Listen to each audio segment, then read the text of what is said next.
We we are live. Yay. Welcome everybody. Welcome, welcome, welcome. Thank you for joining me again for another chat with my QHHT Level 3 friends and family. Thank you so much for being here. As you come into the live stream, if you would please, in the chat, I put it here. Please introduce yourself and tell us where you're from. And if you have any questions as me and my guests talk, please enter it into the chat feature and we'll get your questions answered. So thank you, everybody. All right, we have a kind of a more somber topic today, and I'm excited to have these brilliant people on the line here to talk about that. So let's start first with Sabah. Sabah, please introduce yourself and tell everybody where you are, where you're coming from, and a little bit of your background, and maybe even how you got into this crazy QHHT stuff.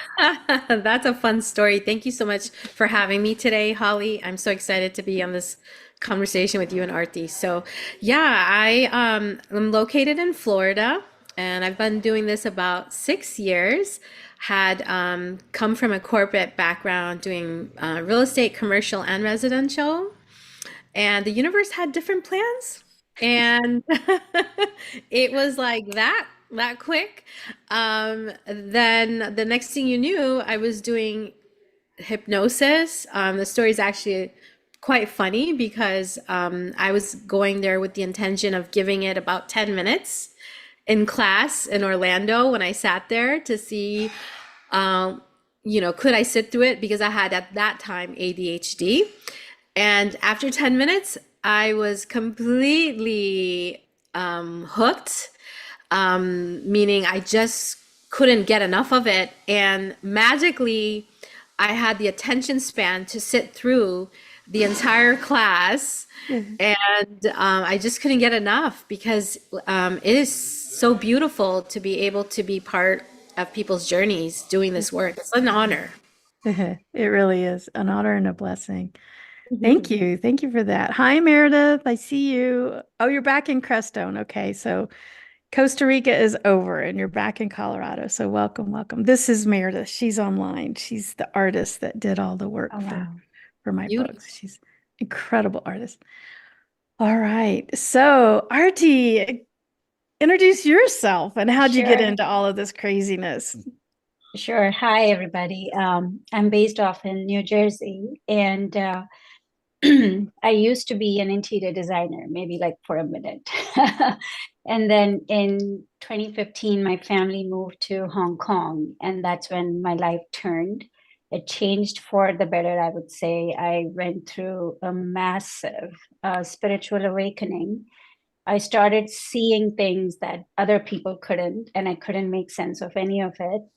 And I started seeking and understanding what this means, Mm. why is this happening to me at this time?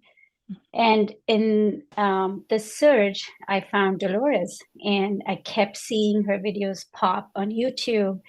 And, I kept ignoring it. But then when I started, I couldn't, I went into her video once, and everything that she was saying was really giving me answers of the things that I've been looking for since this awakening happened to me.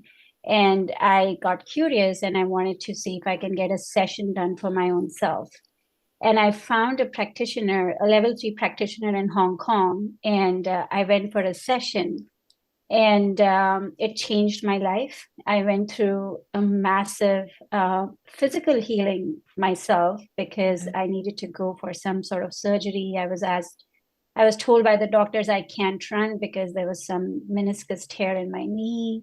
And I had several other issues as well, which got resolved in that one session. And then I told myself in that session that I'm going to end up becoming a QHHT practitioner.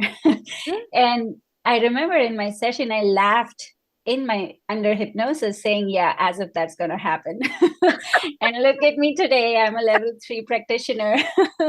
And universe has its own funny ways of showing us or taking us on the path that we're meant to be on. And I really feel that ever since I joined QHHT family, and it's been 7 years now, it's been a life-altering, life-changing experience for me.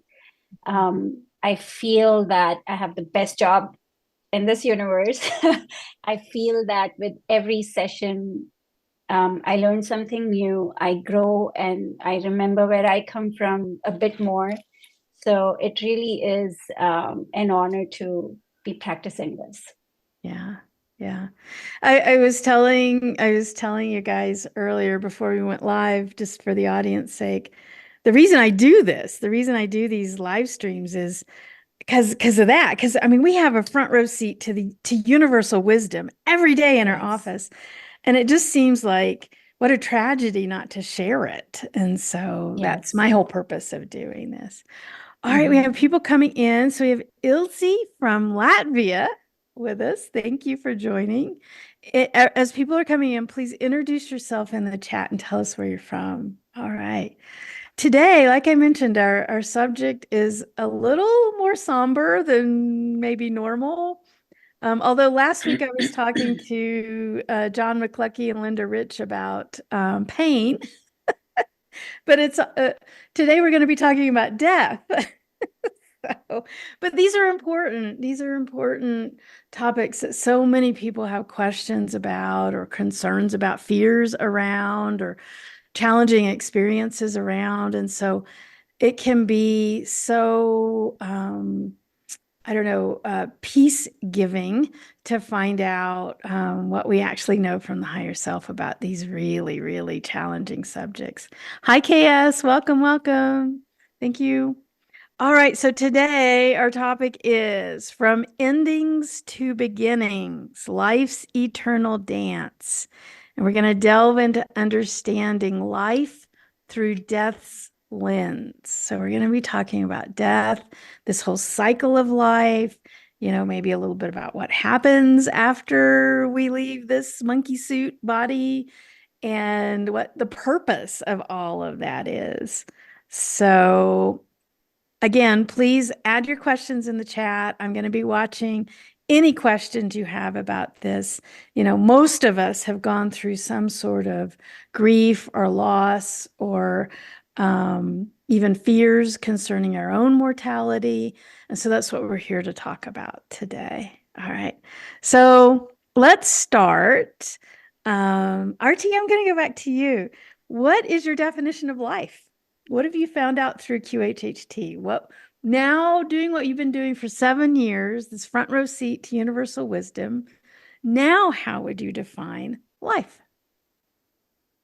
It's very interesting. To me, life is an experience, and not in a way that we are experiencing life. I think life is experiencing itself through us. What I mean by that is, from the several sessions I have done, life is really not about you, but it's about everyone else around you.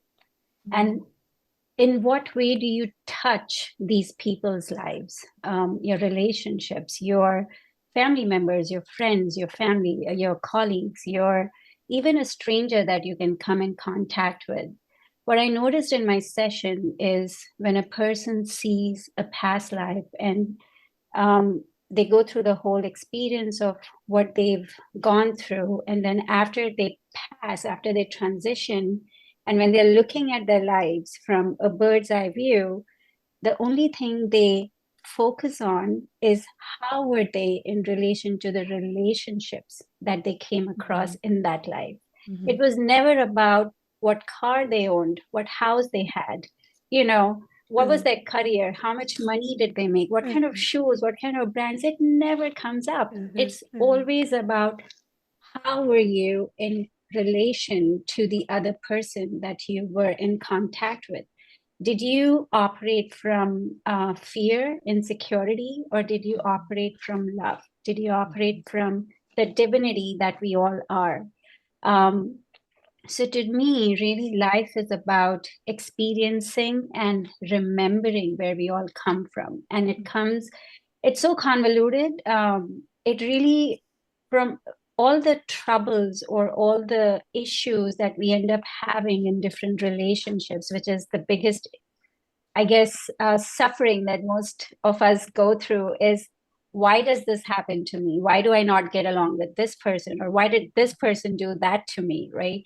I think it's all about that person trying to giving us an opportunity to remember that we are all, even in a situation that might not work us, we are here to remember that we are unconditional love. And how do you respond in a situation like that versus reacting?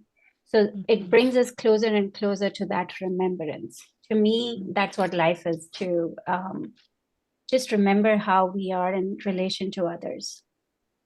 Wow, that's beautiful. That's beautiful. When you said, I loved when you said, life doesn't happen to us. I'm paraphrasing here. You said it more beautifully than I will, but life doesn't happen to us. It happens through us. That kind of Yes. reminds me of, I love Alan Watts. I don't know if you guys ever read or listen to anything of Alan Watts, but he was this philosopher in the 1960s and kind of a Zen Buddhist kind of guy. And he said, he has this quote, and I'm going to botch his quote too, but it's basically, the earth peoples the way the ocean waves. And so we have this concept like we came from somewhere and then we come here, and it's like, no, we're just the waves in the ocean. We didn't come from somewhere. We're life happening in the moment. We're the ocean waving in the moment. We arose. Yes. We didn't arrive, right? Yes. And I love that. I absolutely love Yes. that. That's so cool. Beautiful, beautiful. Hi, Ang from Greece. Awesome. Way cool. All right. So, Sabah, how do you define life after all your years in this front row seat? Oh, yeah. So, first of all, life for me, um, through the eyes of QHHT, has been this wild roller coaster because I find that life had I'm trying to find the words for this, but there was a lot of death within that life, meaning ego death. Mm. Okay. And so that's for me what I noticed going through the eyes of QHHT for me is just something, just letting go of something, letting something just die off and resolving it. That's been my understanding of what I feel that living life through QHHT. And I want to bring up something about when we have a client that goes through the death scene, we'll go through some scenes in their life. And then if they go through their death scene, we'll go through the death scene and ask them, what was the purpose of that life? What were some of the lessons? And what I find so beautiful In a about past the life, life, not in this in a life. past, We don't I'm take sorry, people to their death in this life. Yeah, yeah. in a past life. Yeah, when we're in the regression portion, in the past portion, what's fascinating to me is that it's usually like a few words that will sum up the entire reason for the life. And to follow up on what Aarti was saying, which was wonderful, is like, yeah, they're not talking about the house, the car, the common day stress, or someone too specific. It's more about like a word of like love, unconditional love, or resolving another emotion, but it's usually like one or two or three words that really sum up that life, which for me, now that I look at life through QHHT, I try to pull myself out and look and go, okay, I've done this enough times. I've had enough clients where when they go to the other side, after they've exited that life, that there is a greater reason for that life. There is something very beautiful on the other end. And so for me, that is the meaning of life, is looking at it through the eyes of death, I guess. I don't know. Yeah. Yeah. Yeah. I love that you brought up this past life scenario, because I think this is important to me, at least in the definition of life, because we also have a lot of clients that come in and they want to explore their past lives. And for a lot of people, they want to explore their past life as Cleopatra or Napoleon or somebody, somebody famous, right? And it's like, yeah, sorry, most of us were like potato digging farmers, Mm-hmm. or a caveman or something really, Mm-hmm. really simple. But I use this little quip. I say I'm a past life regressionist that doesn't believe in past lives, and then I explain. I'm like, time is an illusion. Those lives aren't past. They're still here. Mm-hmm. They're still happening. Everything's happening in the now.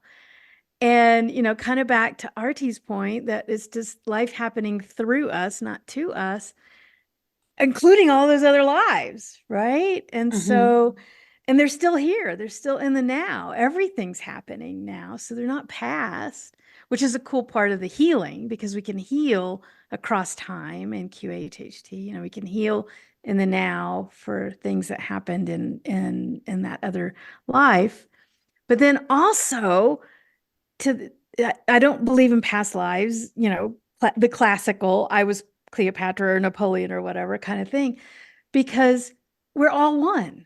It's all just Mm-hmm. consciousness, and it's all just one Mm-hmm. consciousness, right? And so we find that out through Mm-hmm. QHHT. And so what is life? Well, all your soul is experiencing all of these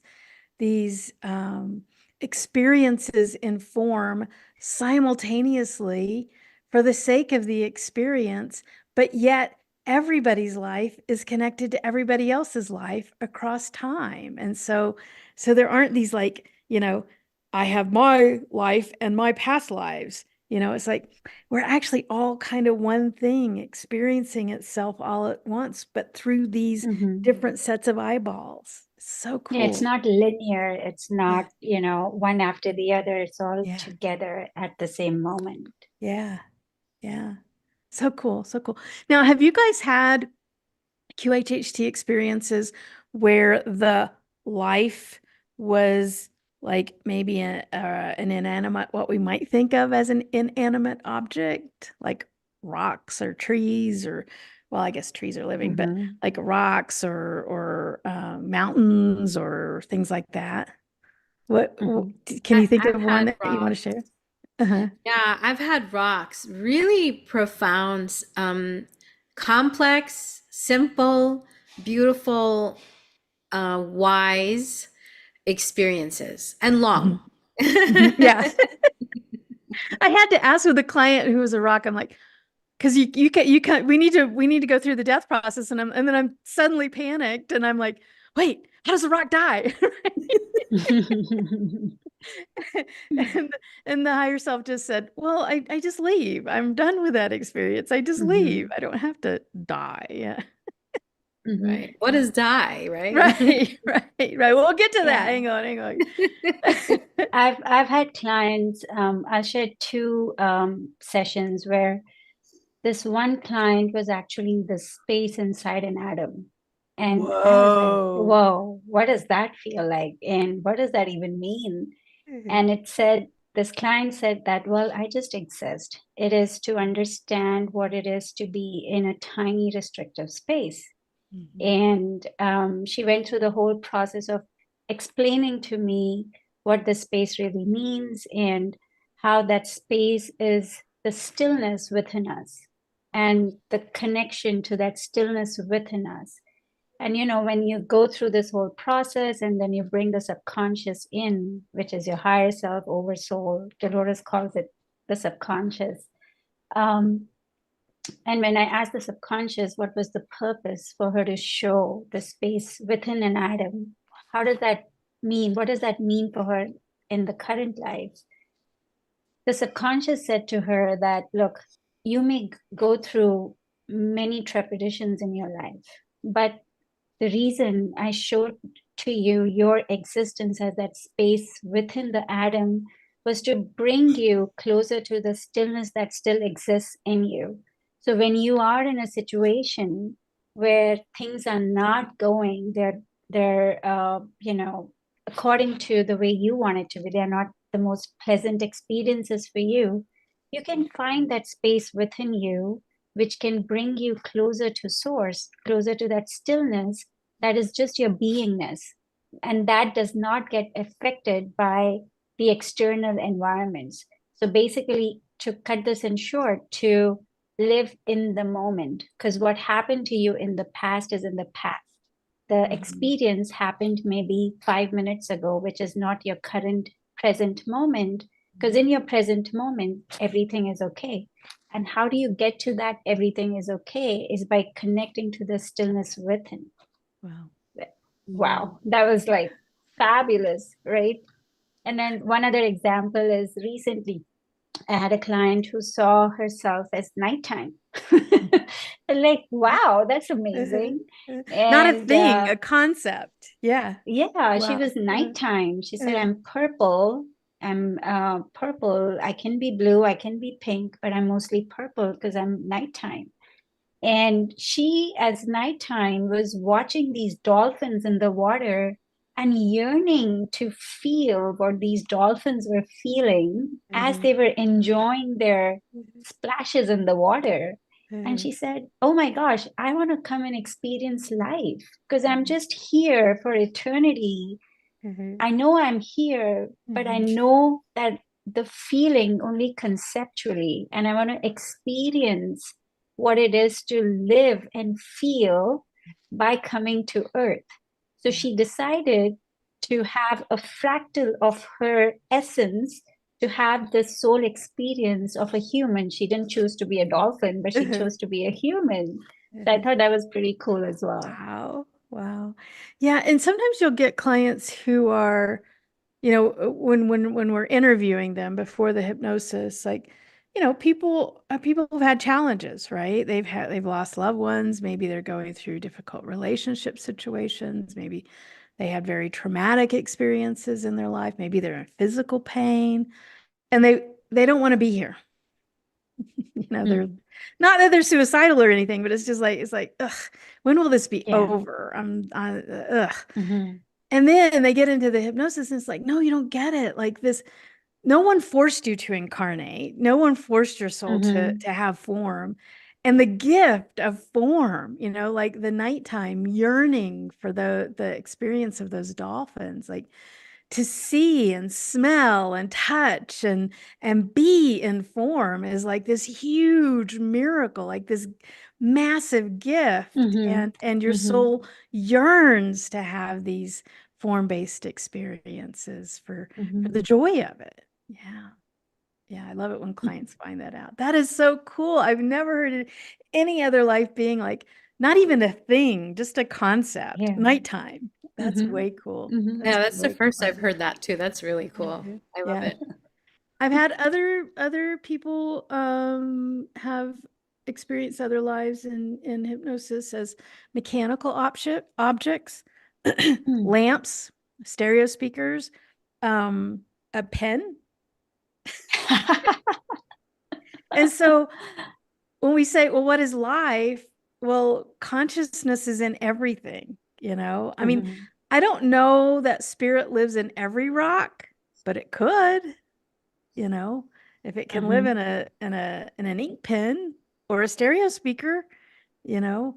And so then you begin, once you realize that our clients have all these experiences and a life of an inanimate object, it's like, everything's alive. Like, no, everything is alive.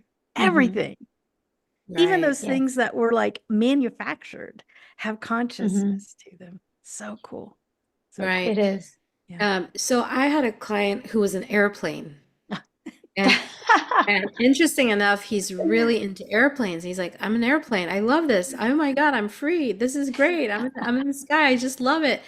And it's such a wonderful reminder that everything is consciousness, especially with me having a real estate background. I wouldn't say that I was spiritual, but I did know that you know, there's something magical when someone's picking their property, whether it's commercial or residential. I just Mm-hmm. knew there was Mm-hmm. something more than just someone looking at a home. Uh-huh. But Mm-hmm. now that I stepped into QHHT, I understand like, okay, no. Clients think they're picking their properties, but no, the house is picking them, or the commercial places or the Mm-hmm. land is picking Uh-huh. them, Uh-huh. because it's conscious space, it's conscious awareness, and It's there's an alive. energy Mm-hmm. exchange. Yeah. So yeah, that's the beautiful thing about QHHT, is watching how everything is so interconnected, and really brings me back as a person watching this unfold every day for my clients, where they're finding these beautiful connections within themselves, through themselves, with other situations going on in their life, and finding that, okay, we're really all connected Mm-hmm. somehow, in this wonderful weave of story, and there's not so much separation. I think if QHHT could be experienced by everyone on the planet, we'd be on a different planet right now. Exactly. Really, I Exactly. think the concept of separation would get eliminated if people experienced this and understood that we're all one. Just, Mhm, experiencing ourselves in different versions or different forms. mhm. Yeah. This idea of separation through religion, through, you know, other stuff, it just Nationality, creates. politics, skin color, whatever. Yeah, yeah, Hmm. yeah, Hmm. yeah, yeah. We So we it's like that to idea. we like to label other people as other, and it's like, oh, we're Yes. all the same. We're all one of the same thing. We're just different Hmm. molecules in one great big giant, Hmm. soup. Yeah. Hmm. I would like to share, when we're, I guess, about the labels part, that's actually deeply related to something regarding my father that recently transitioned. Mm. If I could, about that. It's actually a beautiful story on my dad when he was transitioning. He was on life support. It was happened a few years ago, and one thing that was beautiful with QHHT and working with the clients and them seeing sometimes these death scenes for the learning purposes to understand it, is I saw a huge difference in me understanding and being able to work with my feelings and understanding the process of my dad transitioning. Mhm. Because when he was on life support, I walked in the room and I just completely understood the concept of that the soul is not in the body's in the soul. Mhm. Mhm. And because I saw it in the whole room, and I was like, whoa, okay, dad's soul is not in his body, body is in his soul. Uh-huh. And Hmm. so then there were no labels. Uh-huh. It wasn't Hmm. dad, it wasn't granddad, it wasn't my mom's husband, it wasn't, and nothing. It was just complete soul essence. And I was just so honored when I was able to see that, to really be able to process everything that we see in QHHT with observing these processes, and how Hmm. beautiful and natural it is for the soul to basically see that other Yeah. side, you know? Yeah. So, yeah, I just find that QHHT just really keeps on giving, Mhm. really, especially Mhm. when you receive a session Yeah. for years. There's something, an aha moment, you know? Mhm. Oh, yeah. Yeah. Awesome. So a couple of comments from our audience. So Ilse says this is a very good explanation. Thumbs up. Meredith is saying Thich Nhat Hanh. So I don't what stillness in the present moment. Oh, I guess that's from Thich Nhat Hanh. Stillness in the present moment. The space between atoms, I'm sure. Yeah. That Hmm. way cool. Way cool. All right. So Sabah, with that segue, that's our next question. What is death? What is death? What do you think, Sabah, now with that experience with your dad? Yeah, so for me, death is reality. It's the real stuff. Uh-huh. We're just in a dream, Mhm. learning how to be one, learning how to not be separate, learning how to love one another, learning how to be free, learning how to remember that we can create so much here. And then when we're done in our sleep, we go back to being awake and understanding and going, what? Hold on, you mean that was just a play? Like that really wasn't that serious? So yeah, I don't know. There's so much to unfold and so much to unpack there when it talks about the transition phase because on the last 8 years, I had so many close people transition for me. So it's been a really deep conversation, lots of contemplation around this topic. Because prior to getting into QHHT, my sister, which nothing could prepare me for the loss of my sister, had transitioned, and that also got me in a deep yearning to understand, where did my sister go? What was her process? Where is she now? Is she okay? Can I be okay? And so it was a very dark night of the soul for me, for years. And then as I got to understand Dolores's work and get into her work, I understood more and more the process of, what was it for my sister? Where is she? How is she? And I got to understand in such a deep personal way. So when I am with my clients and they are in that transition phase and they're experiencing and explaining their process, of what the meaning of that transition was for them compared to viewing, I'm speaking backwards, but viewing that life from that vantage point, it's just beautiful. I mean, it's the most beautiful thing, honestly. So to talk about death, I think it's a beautiful process. I mean, I love life. Don't get me wrong. I'm happy, and but yeah, it's such a beautiful understanding that I have now Yeah. compared to before. Aarti, how would you describe death? What is it? As you asked that question, Neil Donald Walsh, I don't know if you guys are aware of him, his words come to mind. He says, death is a soul's continuation day. That is when a soul continues to live, because we are all eternal beings and we're just wearing this costume of this body. And the soul, which resides in our body, is just continuing to have new experiences. So to me, death is a fiction.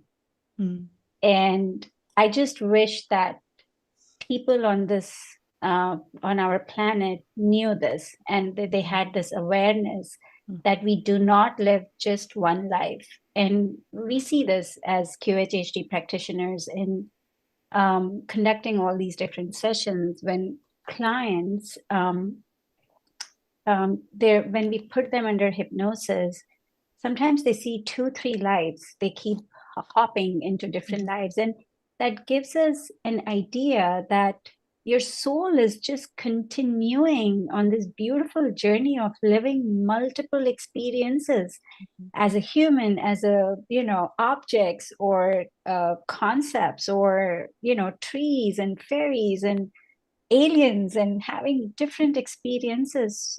So if we only knew that death is only your soul transitioning into a new experience, and knowing that a part of that consciousness, say in the current life, is always around you. It's never leaving you. Maybe the physical matter has left. You can mourn the loss of a person who has passed, but you cannot mourn that that person is gone forever, because they're not, because they continue to keep living, I guess, for eternity. Yeah. So to me, death is an illusion. It's not even real. Yeah. Yeah. Yeah. Like Sabah said, it's waking up from the dream. This is the dream. Right? And you aren't the dreamer. You are in the dream. The dreamer is the eternal aspect of you that's dreaming you in this dream right now. Exactly. Yeah. Beautiful, This isn't reality. This is the dream. Yeah. I also find it interesting when clients go through the death process in the past life in hypnosis. So often they'll describe it as they'll be astonished at how free they feel, right? I'm free. I'm Yes. free from that. Yes. And then also the other thing that always surprises me as they go through that death process is how fast, and Dolores talked about this a lot, but how fast, it seems like for a brief period of time as they're going through the death process, they're a little sad, maybe a little concerned about their family members that might be standing around the bed with them, or whatever. But like in the blink of an eye, there's just this peace and kind of like not a lot of emotionality of having left the Mm-hmm. life. But when we're on this side of the transition, we're like white knuckle grip. I can't leave this. This is so important, right? I can't Mm-hmm. die, and just white knuckling against the death process. But then the minute, like the microsecond that we're on the other side of that transition is like, "Meh, okay, yeah, that was really interesting. I learned this and this and this, and that was a good purpose, and that was a good experience, but it's just like this, like, that wasn't that big of a Mm-hmm. deal." Yeah, Yeah. absolutely. I agree with you. And what I found also interesting, I want to follow up with this, Holly, is I don't know if you guys have experienced this as well. I'm sure you have, where the client seems to have exited in a very traumatic experience, Mhm. but has already exited the body prior to, Mhm. and that was just the physical body Mhm. going through the motions of, screaming or whatever their response was, Mhm. but they were already out just watching the Yeah, body doing that. yeah. And I found that so interesting too, because sometimes when people lose their loved ones, they may get a little fixated, rightfully so. I understand if they had exited traumatically and Mhm. really focus on that. But when you see the soul has already exited, it's like, oh, Yeah, wow, this is so yeah, fascinating. yeah. We I was like, really can yeah, assume, right? yeah. That, I was yeah. actually telling someone not too long ago. I mean, yeah, and we see people dying, like, burned at the stake, beheaded, Mm-hmm. humans have Mm-hmm. died at the hands of other humans in horrible ways across history. I have never had a soul be in the body during a traumatic experience. And I Yeah. probably had, I don't know, 1,000 sessions across the 12 Mhm. years Yeah. of someone dying traumatically. And the soul is always already out of the body and witnessing the Yeah. violence from afar. Yeah. Mhm. And I've noticed that when they die traumatically and the soul is watching as that death is occurring, the way they look at it, because now you're not in it, you're observing it, and like, oh boy, that was rash. Why would they kill me like that? Right? Because Yeah. you notice that how you are really experiencing what it is to um, I guess in the absence of what you're not is how you know who you are. Does that make sense? Uh-huh. So when they experience that experience of being either burned or beheaded or stabbed or just a brutal way of passing, that, oh, that's how it feels when you operate out of no love. Uh-huh. And they look at the body when they're not in it, experiencing it as an observer, going, oh my gosh. And even like old people, when they get old and they transition naturally, they look at their body and they're usually going, oh my gosh, I look so ugly. How did I even stay in that body for that long? Right. Uh-huh. So Yeah. it's interesting how the expansiveness is not emotionally connected to that body once you Uh, exit it. yeah. Yeah.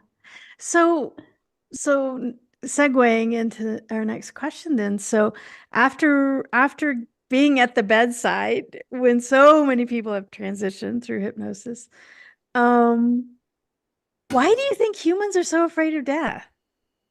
Like, why do you think modern society? Because if you look at some of the ancient societies and even like Native American societies, it was much more sacred. It seems to be much more accepted, much more, revered almost.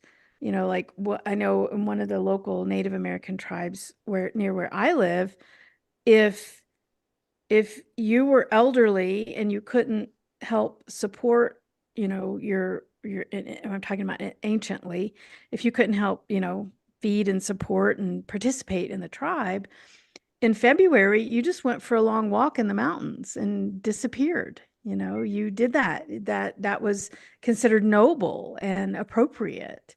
Um, so why is our modern society just got this like aversion, like just this massive, almost seemingly, just ridiculously huge fear of death? Where'd that come from? I think So, it yo, comes go. from the idea. Sorry, No, Sabah, were that's okay, you? Aarti. Go ahead. No, no, go ahead. Okay.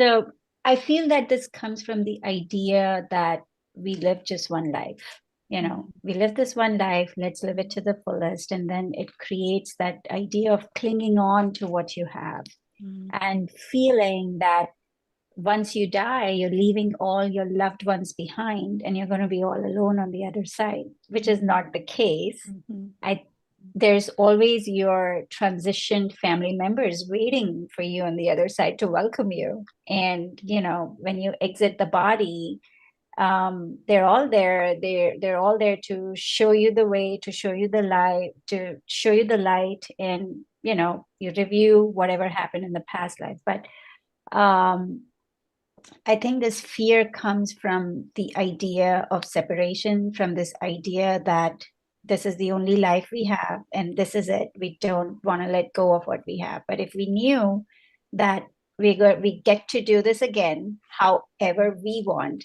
and we decide how we want to come back, then I think that fear will be released from you. Mm-hmm. Right.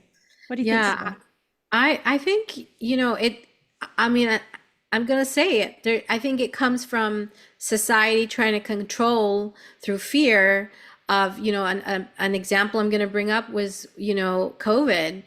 There's a lot of fear, so much fear that put people in positions to make certain decisions, Um, and again, I'm not talking pro or anti anything. Everyone has their own experience with it, but my dad transitioned due to it. But my thing is that the unknown, and then it's perpetuated in society through, mass media or Mm-hmm. and there's that fear of the separation, just like Aarti, touching on that is the fear of separation, like the complete separateness of everyone and everything in some way, then steps in the fear, and it really could just comes from separation, Mm-hmm. Mm-hmm. and I think it's it's really used in society, and it's important for us to really step in a place of really looking to see, where am I reacting from? Where is this coming from? But I think once we understand what does it mean to transition, Mm-hmm. I swim in big, deep ocean waters, and everyone's like, "Are you not afraid of sharks?" I'm like, "No, not really." I'm okay. Like, Yeah. I've had some Yeah. clients transition some interesting way. It's like I'm good. Yeah. I'll swim. I'll swim in there. No problem. But that's the thing, is just understanding, like, what does it mean to transition? It's just, we see it all the time in our offices, right? Yeah. When we have sessions. Yeah. If I could wish for anyone that steps into that fear, is to maybe read the books of Dolores Cannon's, if to Mm-hmm. start with, or to Yeah. get your feet wet, and then book a session, really, Yeah. to really understand. Yeah. I'm with you, Sabah. I'll go the conspiracy theory route. I mean, although it's not really a strong conspiracy theory, but I absolutely think that there are societal benefits that introduce this fear in people, whether that's through religion or through the medical establishment of keep somebody alive at all costs, right? For at all, at every and in every way. and and so there's just all these little bits and pieces that kind of layer on with our society. And what a wonderful way to control people is to have them have Mhm. this enormous fear of their own transition and not really understand the truth of what's going on. So yeah. You talk about Dolores's books, of course, Between Death and Life is a gorgeous one there. And Mhm. you pick any of the Convoluted Universe books. But also recently, I've been binging on YouTube videos of near-death experiences. There's a lot of really good Mhm. NDE channels out there. There's one, I can't remember the name of it. I'll link it in the description here, but I binge watch every video they put out. And it's so cool because it's in the first person. So what they do is they have the person that actually had the near-death experience on camera telling their story. And then what's trippy is the way these videos line up, you know, these random people don't know each other. And it's like our sessions. It's like you see these people come in for sessions, they don't know each other, you know, it's spanned across years, and they're experiencing the same thing. Like, guys, it's truth, okay? You know, this isn't made up, right? And the same with these near-death experience videos. It's like these people repeating the exact same experience across, you know, people that don't know each other. It's the truth. Yeah. Thank Yeah. you for reminding me of that, Holly, because when my beautiful sister Sadaf transitioned, I started getting into the NDEs. Then I got into QHHT. And now it's like I'm making this aha moment, this connection of like, yeah, that makes sense because those NDEs just resonated with me versus everyone telling me around me in their view due through religion that she went here, she did that, you know. I was just like, no, I think I really just want to research that because it's not resonating in my heart right now. So when those NDEs were so amazing, I agree, so amazing. Right. The Yeah. one thing I also noticed with the fear of death is that it's what the religion also teaches you, that there is punishment. You sin when you're alive, and that's it. You know, you die and you're going to go to hell, you're going to burn, you're going to do, God is going to do this to you, that to you. Not just from QHHT sessions. I'm saying this also from my personal experience because I help souls transition. Also, a medium. And I often notice that the souls that have the hardest time to transition to the light is that fear that I sinned in my life and I'm afraid to cross over because I know that God is not going to accept me. Yeah. And the one thing I notice that people also sometimes are afraid of death is, oh my gosh, I didn't live the best version of me in this life. And I do not know what kind of retribution I'm going to have to pay up there. So I don't want to go. I want to stay here and I want to, you know, be in this space. If only they knew that God is just all loving, all unconditional love. There is no such thing as punishment. Right. We often see this in our sessions that one of the most common things I'm sure you guys have seen as well is, say in one of the past lives, you got killed by another person. The person stabbed you, backstabbed you, whatever. I often see that that person who was the cause of death comes back as a parent to that very soul. And when I ask why as a parent, the soul often says that because there is no such thing as punishment. The only way to experience unconditional love is in the role of a parent, because a parent is the only relationship that offers or experiences what unconditional love is. And when you take a life from another being, you are experiencing the opposite of unconditional love. So, how do you learn? You learn by experiencing what unconditional love is, which is to be a parent of that person. Right. So, it's just so beautiful. And if people knew that it's all love, it's all experience, it's all what you want to do, then I think that fear of transitioning or going to a fearing God will just, you know, disappear. Yeah. We have a question here. So Ilse asks, I heard that after death, it is better to burn the body than put it in the ground. After the body is burned, the soul can better continue the path. Otherwise, the soul is connected more along for a longer time to the body. Do you have some experience from QHHT? What would your experience be after witnessing all of these transitions? What matters with what happens to the body? Sabah? I've never had that come up where the client is discussing what happens to the body. It's almost like taking off some clothes and just leaving it and just going that way. There's none of that. going backwards with, not backwards, but looking back to understand what's happening with their body. I've never experienced that. I don't know if you guys have. Mhm. I've never Artie? had that come up. Yeah. Haven't either, The soul because doesn't they care. never Yeah. care. They They don't really care. do not care No. what happens to the No. body.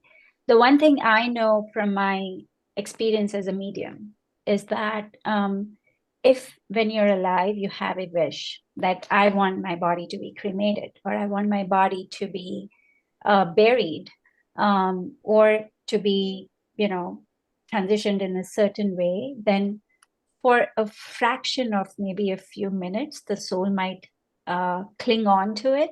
And then when the loved one comes to take them to the other side, they become all knowing, and it becomes very clear to them that whatever, do what you want. Right. I'm here, Right. and I'm going to continue to have my experiences. I do not, Right. at least with QHHT, I had no such experience. No, not at all. Me either. It's just this is a meat puppet. This is just a meat suit. Yes. It does Mm-hmm. not matter anything after the transition to the soul. Now, I think it is important, kind of what I was saying earlier. I think societally we need to maybe do a better job of appreciating the sacredness of the transition. And I think there were Mm-hmm. other more ancient societies that did a better job of the providing reverence and sacredness to that transition. And I think it's important for the people that remain, the living people, of how they approach maybe the dead body in terms of from a ceremony or from some sort of sacred approach to helping them grieve the other person's loss. But the person that transitioned does not care at all what happens to that old meat puppet suit that they just left. They're flying the universe. Mm-hmm. They're on and Mm-hmm. off. Yeah, Yes. absolutely. Absolutely. Yes, and speaking about flying the universe, one thing that I don't know if you found very fascinating with NDEs, to go back on that, is when the person transitions, their belief system seems to be a reflection of what comes through as Mhm, far as who they're met with as well mhm, with the NDE. So Mm-hmm. that also ties in Oh, with what you yeah. were mentioning, Aarti. When you have people that transition over, it's kind of like the ones that are clinging on the most and having that hard time to transition, is that like, oh, you've done bad, you're a bad person, and now you have to go through this. And so they kind of have that little imprint, and where they're like, oh no. So when I've had clients in their sessions, I don't see that necessarily. I don't see that a negative aspect comes through so much, mhm, but I do see that Mm-hmm. if they believe very deeply in Jesus, they will be met with Jesus, mhm, mhm. Yes. and or whoever Mm-hmm. it is, their belief system. So I do believe that our energy, where we spend it, if we spend it in fear, if we spend it in separation, I mean, that's the highest, most valuable thing we have on the earth. That's it, our energies. And so wherever we spend our energies is really what's going to be a reflection, Mm-hmm. period, right?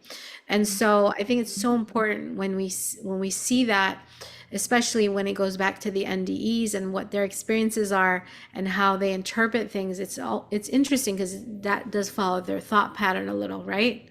And their Mhm, belief system. Mm-hmm. mhm. Yeah, yeah. Fascinating. All right, next question. Okay. So why have death at all? Like what if scientists tomorrow could create a pill that made the human experience eternal? Like your body never had to die. Would that be a good thing? Yeah.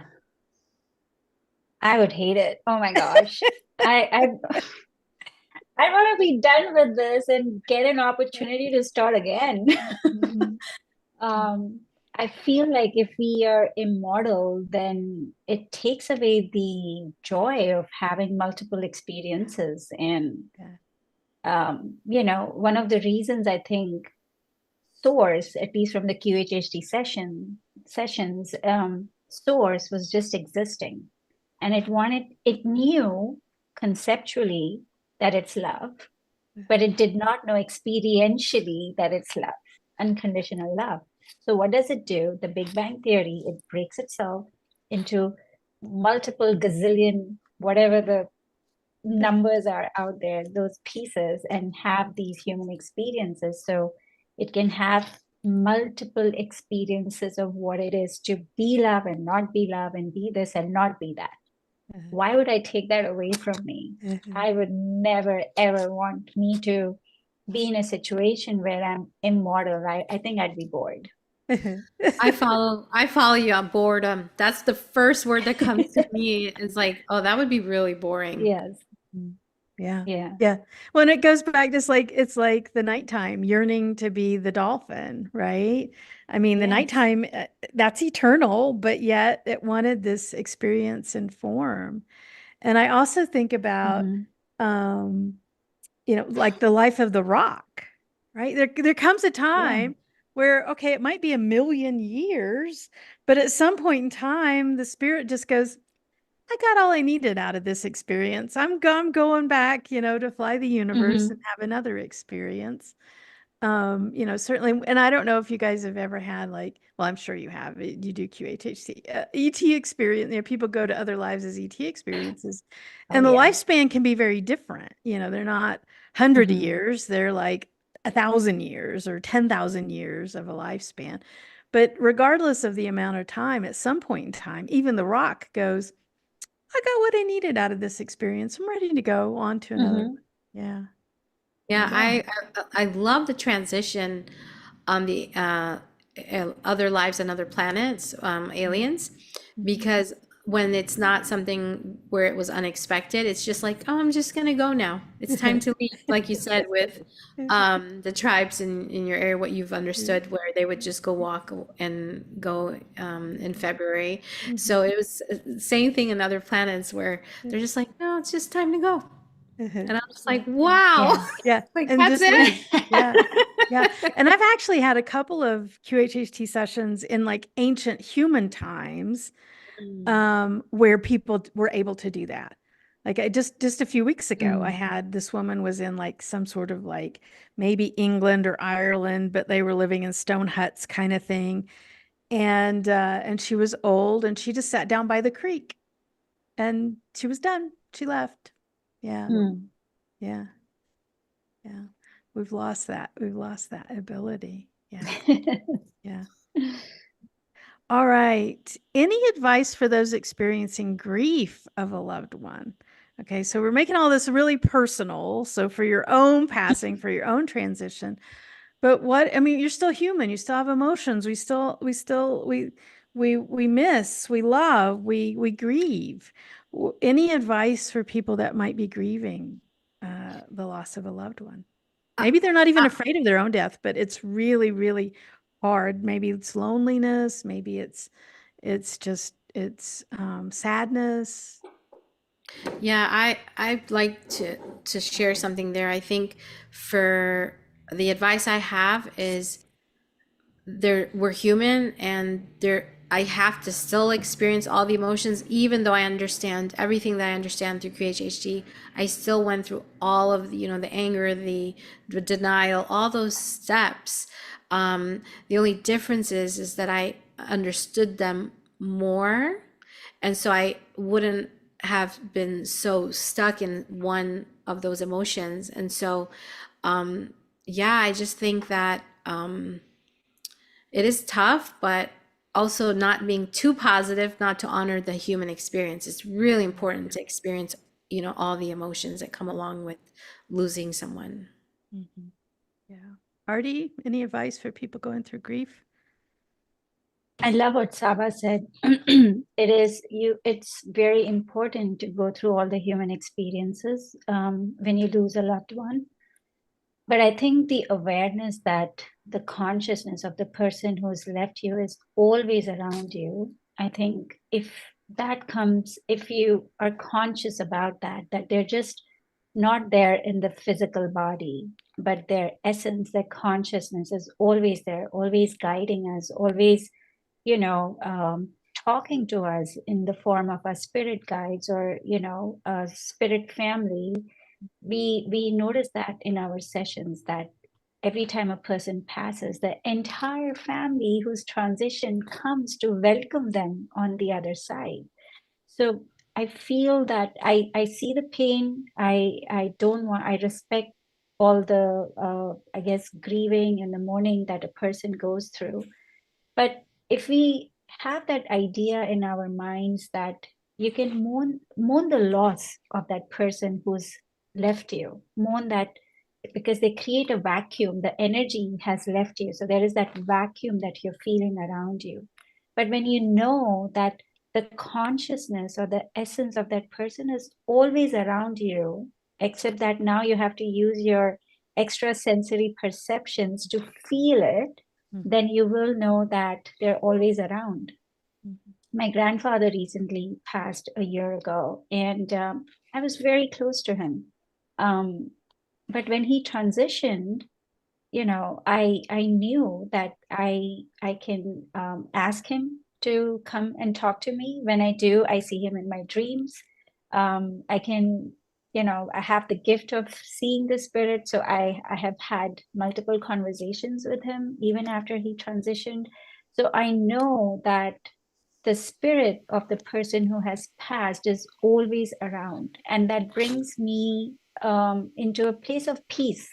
It gives me that sense of peace that, that yes, I can't touch that person, but I know that I can feel that person if I can just quieten my mind a little bit. Yeah. So that's my only advice, to know that they're always around. Yeah.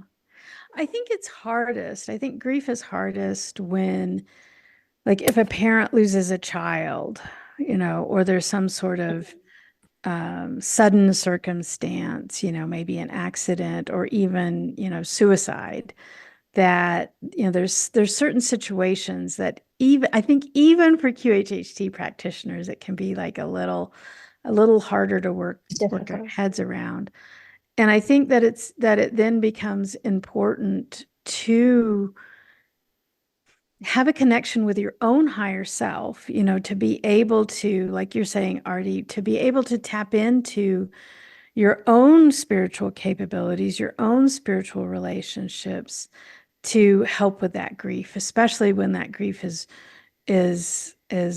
outside of the norm in terms of a real tragedy happening. I don't know. What do you guys think about that? Like, it's almost like be working on your spiritual self before that happens, because that might happen. And so it's like going to the gym before, just to be healthy, right? We need our spiritual lives to be rich, because we're going to experience loss, and maybe even experience tragic loss. That's just the nature of the human experience. So tending to your spiritual life is important, to potentially prepare for those kinds of things. Does that make sense to you guys? And I think honoring your emotions while you're passing through this massive tsunami wave, that is very important. That yes, I'm angry, I'm upset about this, and I guess it's only through moving past this, I guess, the grief, can you find a little bit of peace within you. You can't pretend like you're okay, I'm gonna get past this, I don't want to go through this anymore. I'm going to look away. I'm going to distract myself. I'm going to do other stuff so my mind is away from it.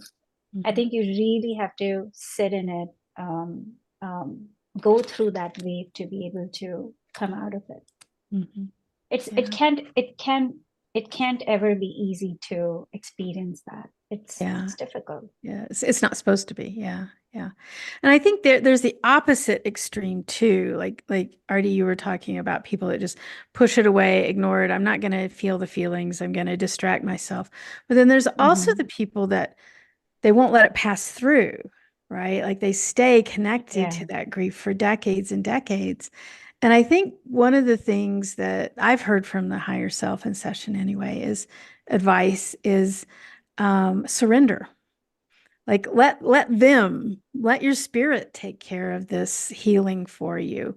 You don't have to do it alone. You have guides and angels and higher self and everybody who's there willing to help you even go through the emotional pain and the emotional healing, not just physical pain and physical healing, they're there, but you have to surrender to that. You have to say, I can't do this by myself. I need help, right? Yeah, Absolutely. and I I think, think oh, sorry. Go ahead, Aarti. Go ahead. no, no, finish your thought. Okay. It's Yeah, fine. no, on the part we're asking for help, I really want to touch on that because when my sister transitioned, it was very all of a sudden, very traumatizing for the entire family. So, I didn't ask for help. I was a full functioning, very depressed person, didn't sleep at night. Everyone on the outside thought, wow, she's doing great. And I was completely crumbled inside, not asking for help. And asking for help, meaning, just to say, okay, I'm not okay. That's so huge. Mhm. And giving yourself permission to feel the normal experiences of grief because we can Mhm.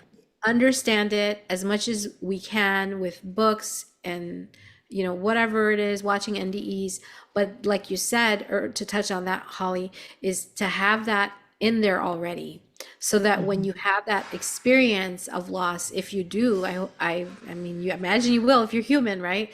um, that you have that understanding, that foundation up front to really understand what does it mean. Not to say that it's going to absolve all these emotions at all. I mean, just to say that you've got the preparation, the foundation.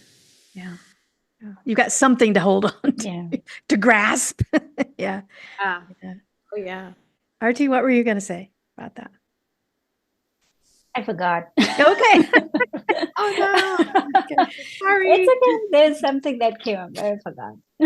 Okay. So Um, But you're let's, right, Sabah. It's important to ask yeah. for help. Yeah. Yeah. yeah. Yeah. Let's bring the circle around.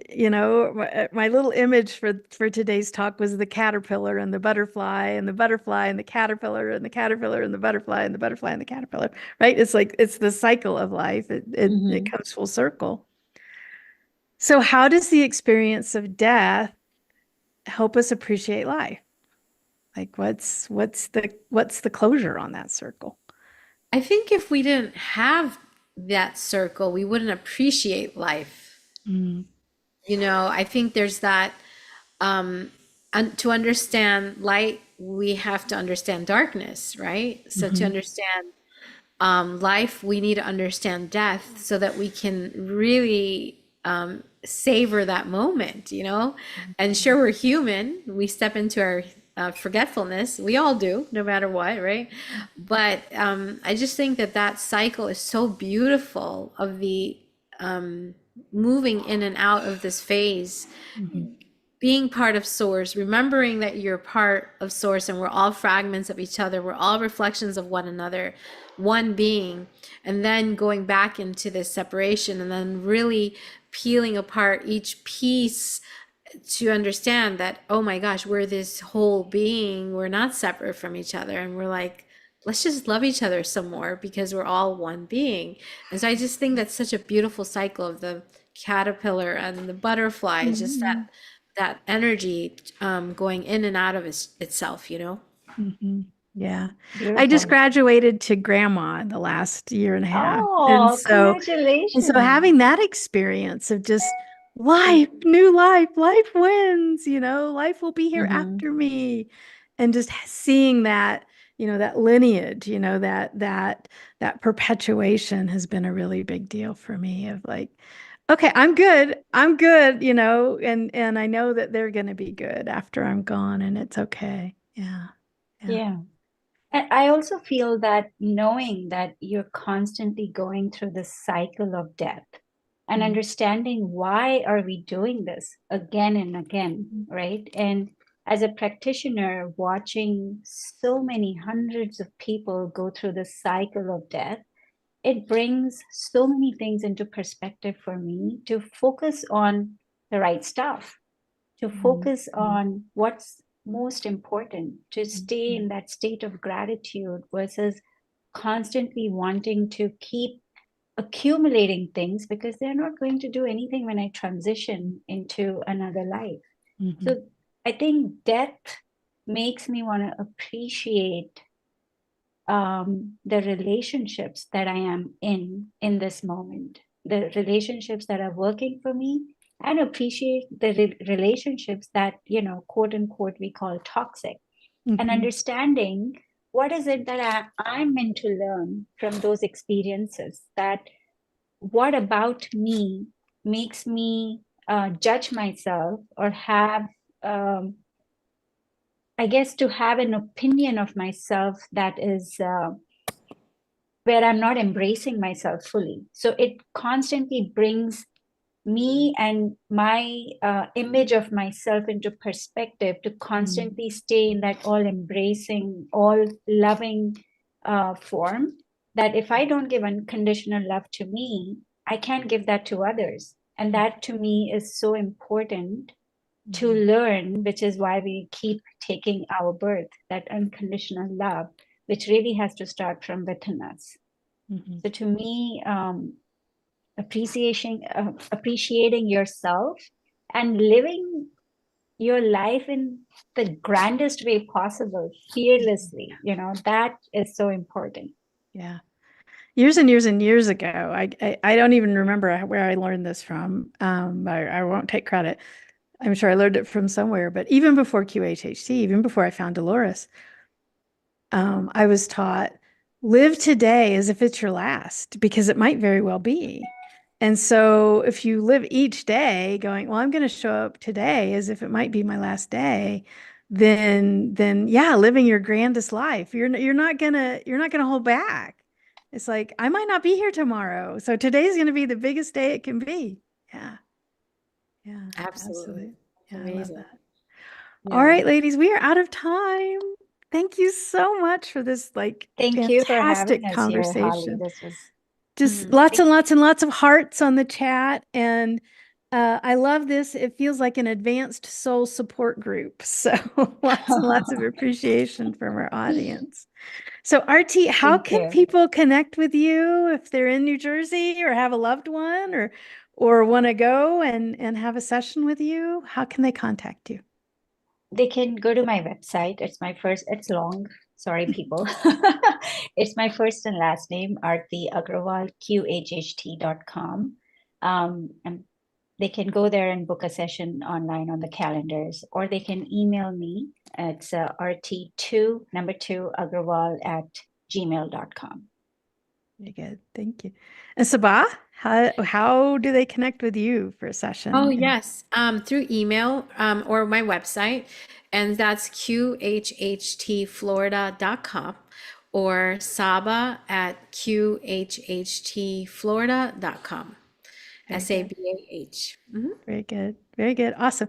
And I'm in Durango, Colorado, which is nowhere near Denver. We're out in the middle of nowhere, but a beautiful, beautiful place to visit. And I'm Holly at AwareCareDurango.com, and my website is AwareCareDurango.com. So I got to agree with you guys. You guys encouraged our audience today, but get a QHHT session, and you can always find a practitioner near you at QHHTofficial.com. There are literally thousands of us all over the face of the world. And it is life-altering, life-changing. We've been given such a crazy masterpiece from Dolores Cannon to be able to experience our soul speaking to us through us. So it's pretty amazing. All right, guys. Thank you, Aarti. Thank you, Thank Sabah. you, Thank Holly. you for Thank you for everyone having us Guys, online. here. thanks All for, it right. was wonderful. Bye. Bye-bye. Bye-bye. Bye-bye.